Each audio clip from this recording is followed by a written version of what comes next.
안녕하세요. 무료 세무상담 TV입니다. 반갑습니다. 네. 오늘은 지난번에 우리가 예고를 했었죠. 네, 그 가지급금. 네, 가지급금 때문에 가지급금 관련해서 얘기를 지금 해주신다고 하셨는데, 일단 뭐 법인 대표들이 가장 큰 고민이죠. 가지급금이. 그렇죠. 네. 그런데 이제 가지급금에 대한 심각성을 잘 모르시는 대표들이 많잖아요. 모르죠. 그렇죠. 대부분 분들이 모르시고 있죠. 좀 이제 관심 가지시는 분들은 요즘 뭐 유튜브에 검색해 보면 얘기가 많이 나오긴 하는데, 그래도 아직까지 대표님들하고 상담하다 보면 이 심각성을 많이 못 느끼시더라고요. 그죠? 네, 맞습니다. 그래서 오늘은 그 가지급금에 관련해서 한번 쉽게 얘기를 한번 나눠보도록 하시죠. 가지급금이 뭔가요? 그 가지급금은 말 그대로 일단 돈이 나갔는데 계정 과목이 확정되어 있지 않거나 일시적인 그 성격을 갖는 계정 과목이라고 보시면 돼요. 그러니까 흔히 말하는 그 저희가 말하는 그 제재 대상인 가지급금이 아니라 그냥 가지급금의 정의는. 아, 좀 굉장히 어려운데 좀 쉽게 설명해 주실 수 없으세요? 쉽게 설명하면 그냥 말 그대로 가지급. 그러니까 뭐 정해져 있지 아직 않은 거죠. 업무적으로 뭐 증빙이 어디에 썼는지 증빙이 안 되는 뭐 이렇게 이해도 될까요? 네네네. 그죠? 예. 우리가 예를 들어서 사업을 하다 보면 뭐 여러 가지 물건도 사고 뭐 인건비도 주고 하는데 예, 그런 뭐 증빙이 안 되는 그런 돈이죠, 만약에 그죠? 물건을 샀는데 이게 그 복리후생적으로 상품으로 줄 건지 예를 들면 이거를 회사에서 쓸 건지 아직 정해지지 않았을 때 그냥 일시적으로 그 돈이 나갔지만은 아직 계정 과목을 뭐 어떤 계정 과목을 써야 될지 모르는 그 상태를 라고 보시면 될 것 같습니다. 근데 어쨌든 간에 뭐 그렇게 해서 증빙이 되면 어떤 과정으로 해서 어떻게 쓸 것이라는 그게 증빙이 되면 문제가 안 되는데 그런 안 되는 자금들이 계속 쌓여 있는 게 문제인 거잖아요. 그죠? 네네. 그 이제 그 가지급금 중에서도 뭐 종류가 가지급금 여러 가지겠지만 그 이제 제재 대상이 되는 저희가 그 대표님들이 제일 두려워하시는 그 가지급금은 따로 있죠. 좀 더 정확하게 말씀드리면은 그 법인이 특수관계인에게 뭐 이유 어쨌든 간에 상관없이 그 자금을 업무와 상관없이 자금을 빌려준 걸 말해요. 그게 그 저희가 얘기하는 뭐 인정이자나 뭐 지급이자, 송금불산입 이러고 이거 좀 어렵게 말씀드리고 죄송한데 그런 그 제재 대상이 되는 그 가지급금이거든요. 대부분 뭐 그냥 대표들이 갖다 쓰잖아요. 돈 필요하면 쉽게. 네, 그거잖아요, 사실은. 네, 맞습니다. 네. 만약에 이제 대표들이 돈이 필요해서 뭐 갖다 썼어요. 그죠? 왜냐면 뭐 법인 돈이 내 돈이고 내 돈이 내 돈이다 이렇게 생각하시는 분이 많으시니까. 그럼 어떤 문제가 있는 거예요? 이제 회사는 그 법인으로 보면 법인과 사실 대표는 별개 관계거든요. 그렇죠. 근데 이제 법인 돈을 그냥 갖다 쓴다는 거는 쉽게 얘기하면 제가 단장님 돈을 그냥 갖다 쓴 거예요. 그렇죠. 그러면은 단장님 입장에서는 문제가 되겠죠. 제 입장에서는 문제가 안 되겠지만 단장님 입장에서는 문제가 되는 거죠. 그렇죠. 내 돈 갖다 썼으니까. 이제 회사 같은 경우는 회사 입장에서 돈을 빌려준 게 되거든요. 그래서 이 돈을 빌려준 거에 대해서 이제 나라에서는 그럼 돈을 빌려줬으면 네 특수관계인에게 돈을 빌려줬으면 회사와 상관없이 빌려줬으면 그럼 그거에 대해서 빌려주면 이자를 받는 것도 맞잖아요. 그렇죠. 거기서 이자를 받아라. 근데 안 내잖아요. 그렇게 되면 이제 가지급금이 통상적으로 봤을 때 이자를 받은 걸로 보고 그거만큼 가지급금이 더 추가가 되는 거죠. 아, 이자를 낸 걸로 보고 그 가지급금이 계속 늘어나는군요. 그러면. 네, 맞습니다. 그렇죠. 그럼 이제 인정 이자라고 말씀하셨는데 정확하게 몇 프로 정도 우리가 뭐 이자 몇 프로 얘기하듯이 인정 이자를 몇 프로 정도 이게 쌓이나요? 이제 종류가 두 가지가 있는데 저희가 흔히 얘기하는 인정 이자율은 당좌대출 이자율이라는 게 있거든요. 법에서 정한 4.6%를 말합니다. 4.6%? 그러면 내가 예를 들어서 1억을 법인 돈을 갖다 썼다. 그러면 4.6% 정도가 계속 쌓인다, 늘어난다고 봐야 되겠네요. 4.6%는 회사가 안 받아도 받은 걸로 봐서 그 대표가 그만큼 안 준 거죠. 그래서 가지급금이 계속 늘어나는 거죠.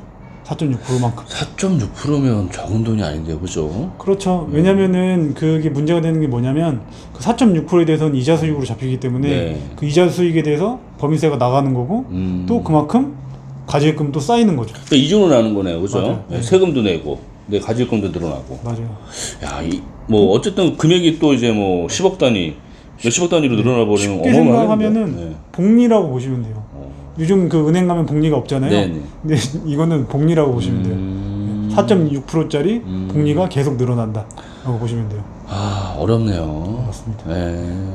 이런 대표님들이 이런 심각성을 좀 알아야 되는데, 아직도 그냥 가지급금이 막, 오늘 만난 미팅한 대표님도 지금 15억 정도 가지급금이 쌓여 있던데, 네. 그죠? 뭐 이 얘기는 다음에 저희가 네네. 해 주실 거죠? 네네네. 아, 네. 어떻게 저희가 솔루션을 제공하는지, 다음에 얘기를 하고요. 자, 그러면, 어쨌든, 뭐, 가지급금이 이래저래 발생했어요. 네네. 그죠? 그러면 이제 이거를 해결을 할 수 있는 방법이 있어요? 근데 뭐 쉽게 얘기하면 네. 제가 이제 회사에 돈을 빌렸잖아요. 네. 돈을 빌리게 된 거잖아요. 그러면 그 회사한테 돈을 갚아야 되면 네. 방법은 뭐 여러 가지가 있겠지만 쉽게 생각하면 회사에서 받을 돈 대신 그걸 갚는 거죠. 회사한테 예를 들어서 급여를 받게 되면 급여를 안 받고 그걸로 대여금을 상계해버리는 네, 거죠? 상계해버리는. 그러면 이제 뭐 급여가 있을 수 있고, 또 뭐 배당이 있을 수 있고, 맞습니다. 또 상여가 있을 수 있고, 그죠? 네네. 예, 그럼 이런 걸 가지고 내가 안 받고, 이걸 갚는, 상계하는, 근데 그게 쉽지 않잖아요. 또 내가 또. 그렇죠. 고정적으로 써야 되는 돈이 있는데. 뭐 아까 전에 좀 전에 잠깐 말씀하셨는데 그 좀 전에 제가 만났던 대표님 같은 경우는 네. 가지금이 15억이니까 네. 15억을 상여로 받거나 배당으로 받거나 이렇게 하기는 사실 쉽지 않죠. 그래서 지금 뭐 많은 분들이 뭐 저희 또 다른 이제 뭐 전문가라고 하시는 컨설팅 해주시는 분들이 네네. 이런 가지급금 해결 방안 솔루션을 많이 얘기를 하는데 네네. 근데 좀 문제가 좀 있잖아요. 문제 소지가 될 것들이 많이 있잖아요. 네네. 어떤 것들이 좀 있을까요? 그런 것들. 그러니까는 그 쉽게 말씀드리면 요즘 이익 소각을 많이 하시는데요. 네. 그러니까 뭐 가족들에게 주식을 증여하고 네. 그 증여재산 공제만큼 네네네. 세금이 안 나올 정도만큼 증여를 하고 회사 주식을 증여를 하고 회사가 취득하고 난 다음에 소각해 버리는 그리고 그 돈은 다시 대표한테 가는 이게 이런 일련의 행위들에 대해서 이제 이거는 증여나 이런 게 아니고 사실은 너희가 가지급금을 주기 위한 하나의 행위일 뿐이다라고 해서 지금 요즘 판례들이 좀 나오고 있긴 하죠. 그러니까 전혀 그냥 아무 문제가 안 될 것 같은데 네네. 워낙에 좀 이런 일이 막 빈번하게 하니까 네네. 제재가 들어오는 거죠, 그죠? 그렇죠. 네, 그럼 판례가 나왔어요, 이게? 네네. 아. 심판례가 나와 있고 네. 이제 그 최근 사실 이익소 같은 경우는 이제 한 2, 3년 전부터 네. 하기 시작하셨는데요. 네. 지금 그러니까 이제 요즘 막 나오고 있습니다. 판례들이. 그러면 이제 함부로 또 뭐 이익 소각으로 뭐 해결해라 뭐 이런 얘기도 하면 안 되겠네요, 그죠? 가지급금 같은 경우는 사실 좀 더 조심하셔야 되죠. 네. 그러니까는 쉽게 그냥 뭐 증여 후 회사가 취득하고 소각 이게 아니라 좀 더 디테일이 필요할 거고 예. 그마저도 좀 조심하시는 게 좋죠. 또 뭐 이거 말고 또 많이 해왔던 또 방법이 또 있지 않나요?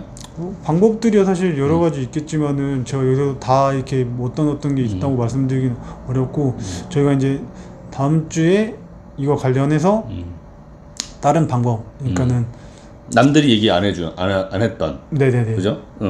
잘 안 알려져 있는 이제 그 다는 사실 말씀드릴 수는 없고 일부 해결 방안에 대해서 저희가 그 전에 상담했을 때 이게 처음에 가지급금이 생기면 몇 년 뒤에는 어떻게 되고 그에 대한 네. 세금이 어느 정도 나오게 되고 네네네. 네, 했을 때 이런 것들에 대해서 좀 더 사례를 가지고 좀 더 설명을 드릴 거예요.